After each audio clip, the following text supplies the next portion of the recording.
¿Cómo la CIA metió los micrófonos en la habitación de Nicolás Maduro y Cilia Flores y quiénes estaban al tanto para que la operación Resolución Absoluta fuera perfecta?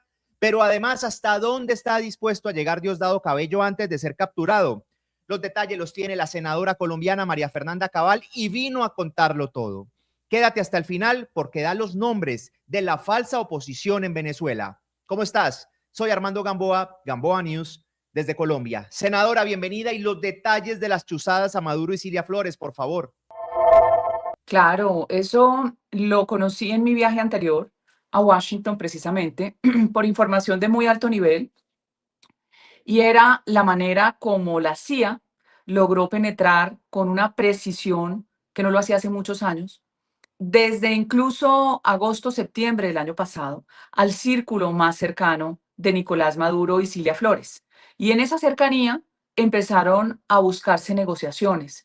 Lo impresionante es lo hermético que fue, no solo el lograr infiltrar a los amigos de confianza de Maduro y Cilia, sino que no se filtrara la información. Usted recordará, y vale la pena ahora que te he visto muy activo en redes de Venezuela dando entrevistas, que la oposición, muy buena parte de la oposición terminó traicionando sus propias causas y a su propio pueblo. Y muy buena parte de esa oposición terminó tan rica como los bandidos chavistas del socialismo del siglo XXI. Y buena parte de esa oposición terminó entregando a los militares que intentaron dar un golpe, como Caguaripano y otros. Yo allá conozco un coronel de fuerzas especiales que he preguntado cómo está. A todos los traicionaron, los de esa falsa oposición o opoficción. O sea que lo de Venezuela fue una operación absolutamente perfecta y precisa, llegando hasta el punto de enterarme por otra fuente distinta de alto nivel, una fuente también de la CIA, ya no está activo en la CIA, pero mantuvo toda la vida sus contactos, cómo los micrófonos llegaron a la habitación de Nicolás y Cilia, cómo ella le dice, Nicolás, suenan helicópteros, y cuando ellos se dan cuenta que en efecto no es normal lo que está pasando, corren hacia la puerta, abren una puerta que es blindada, él la golpea con la puerta por accidente y por eso ya sale estropeada en las fotografías. Operación tan perfecta que también supe por una tercera fuente que me dice es la operación más difícil que he hecho en mi vida. La de Bin Laden fue un paseo. Nunca había estado en nada más trabajoso. Imagínate que había 41 búnkers en los batallones. Tenían que saber en cuál dormía. Cuando tienen confianza en que no va a pasar nada, empieza a quedarse ya en el mismo lugar. Y me dicen que tenían estimados que podían perderse unas 20 vidas de soldados americanos y eso no iba a ser fácil por la opinión pública. Tenían definidos dónde estaban apostados los vigilantes cubanos, tanto que lo negaron estos bandidos izquierdópatas que no había cubanos, y tenían que darlos de baja con armas de precisión. Todo eso es por tres fuentes distintas, corroboradas, y la conclusión es que Trump logró que Estados Unidos volviera a ser el primer país del mundo, el primer país como economía, el primer país definiendo cuáles son los enemigos a atacar, cuáles son los amigos y construyendo algo que usted debe tener muy en cuenta porque a eso se va a mover el resto del periodo de Trump, que es lo que ellos llaman el shield, el escudo, ese escudo de hierro que construyeron con una política invitando a América Latina a firmar acuerdos, a declarar a los carteles terroristas y amenaza contra la seguridad nacional, local y de los Estados Unidos. Y si usted se da cuenta, los primeros que declaran a Hamas, a Hezbollah como organización terrorista y amenaza a la seguridad nacional es Javier Milei a través de Patricia Bullrich, es el presidente de Paraguay, y ahí van sucesivamente ellos recogiendo voluntades hasta sacar la política pública del escudo de hierro. Por eso Trump invita a los países menos a Colombia, menos a México y menos a Brasil, y el resto no solo les da ayuda militar, que es lo que estamos viendo efectivamente en Ecuador, sino que les da todo el apoyo y los privilegios comerciales.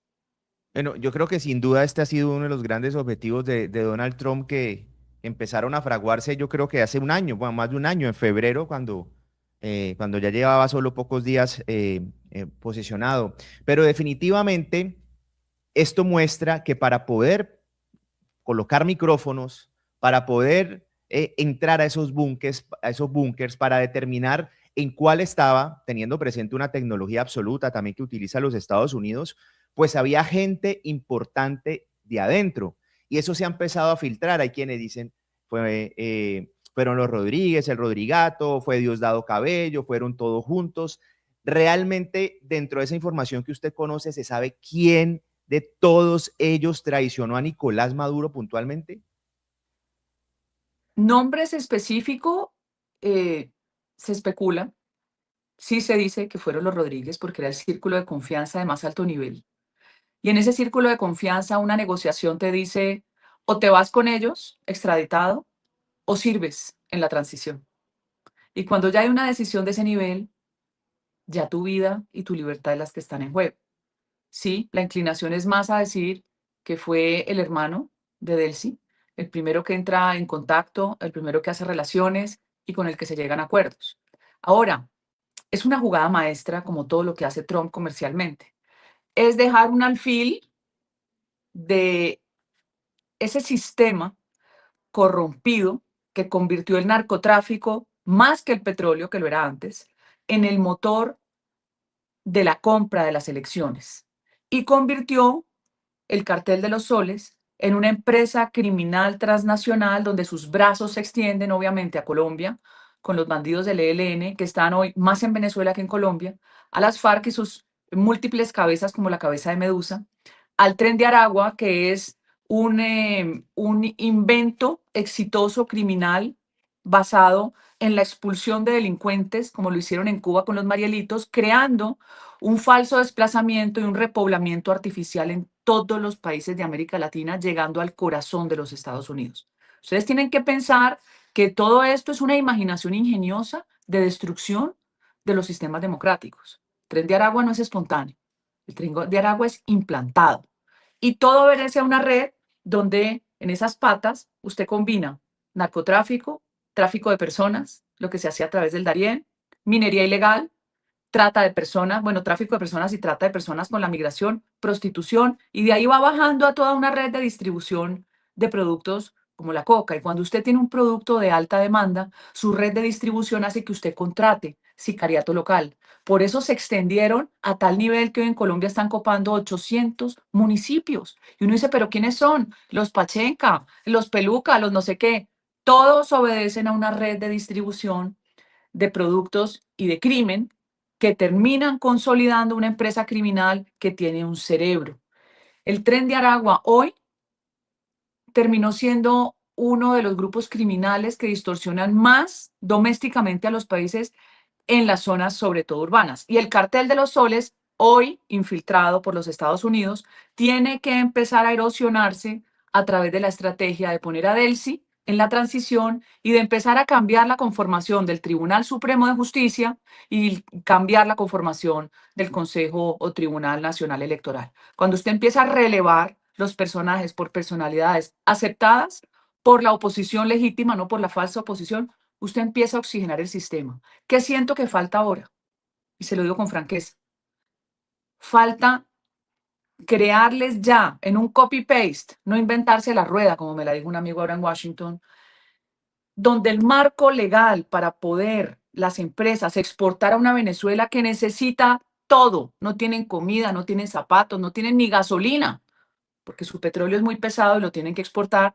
El marco normativo, incluso el marco sanitario para los alimentos, para los animales vivos, eso es un copy-paste, a abrir eso y destrabar lo que son las sanciones que se tienen que hacer a través de un banco norteamericano. Cuando creen ese marco que están esperando demasiado y debe hacerlo Marco Rubio, empieza a oxigenarse toda esa economía que en principio va a venir a recibir el dinero de la exportación del petróleo y tiene que empezar a reorganizarse Venezuela.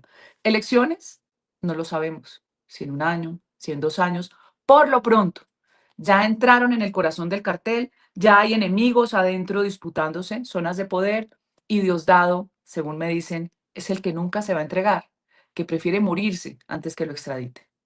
Antes de continuar con usted, senadora, quiero preguntarles a ustedes, a mis suscriptores y a quienes ven este video, ¿cuál creen que será el fin de Diosdado Cabello? ¿Capturado? ¿Se entregará? ¿O quedará libre viviendo en otro país? Los invito a suscribirse y a comentar. Senadora, ¿cuál es el futuro de Diosdado Cabello? ¿Qué se está preparando contra él? ¿Qué sabe? es el personaje más peligroso, es el jefe de todos los colectivos y bandas criminales que andan en las motos que siempre terminaban suplantando a la policía y haciendo los desmanes y los desastres. Por esa necesidad de tener redes de distribución de productos y redes delincuenciales, hace que Diosdado sea el hombre más poderoso en el control criminal. Y según me dicen, primero prefiere morirse antes que entregarse.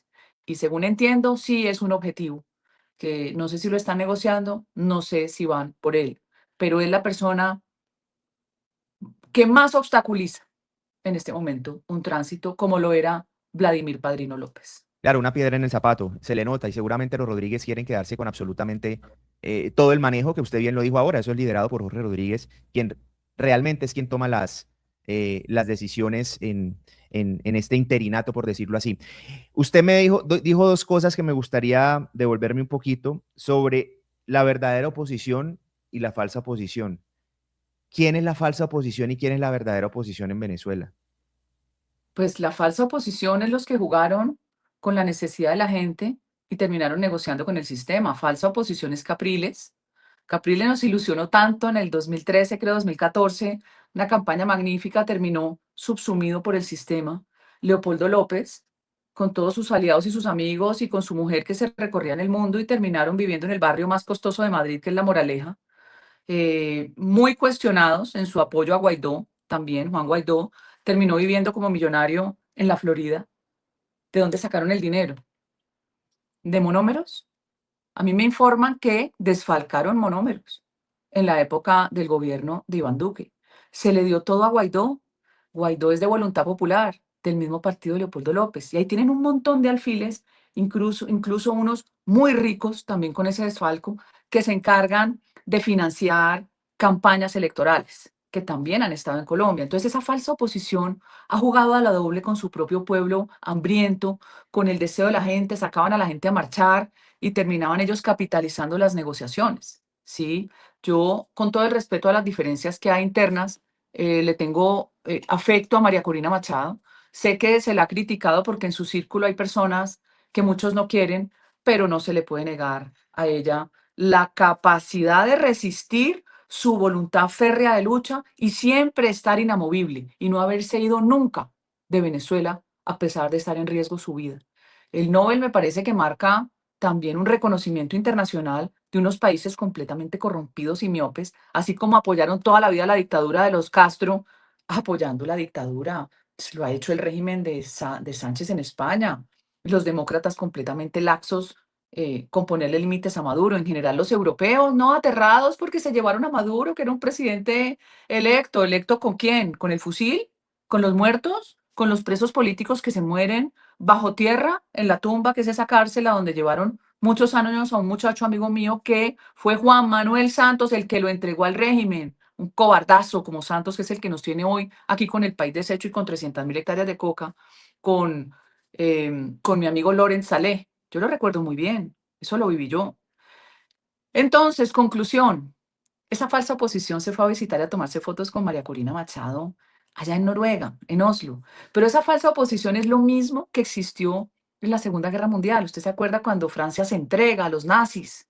En la Francia de Vichy, y solo queda la resistencia con De Gaulle en un pedacito y todos los valientes que le resistían a los nazis en Francia, en los Países Bajos, el resto entregaditos, todos, como cuando el holocausto judío, que también había personas judías privilegiadas, lo que llama Víctor Frankl, les da el nombre, el capo, que eran más crueles que los de las SS. Entonces hay personajes que pelechan en esa indefinición entre pelear con el bandido, hacerse que son parte del cambio y terminar robándose los recursos. Y que no se nos olvide que se robaron los recursos de la ayuda humanitaria de ese concierto de Cúcuta donde yo estuve. La ayuda de los gringos de USAID, eso está denunciado también. Millones de dólares en los bolsillos de muchos personajes de la falsa oposición y de Voluntad Popular.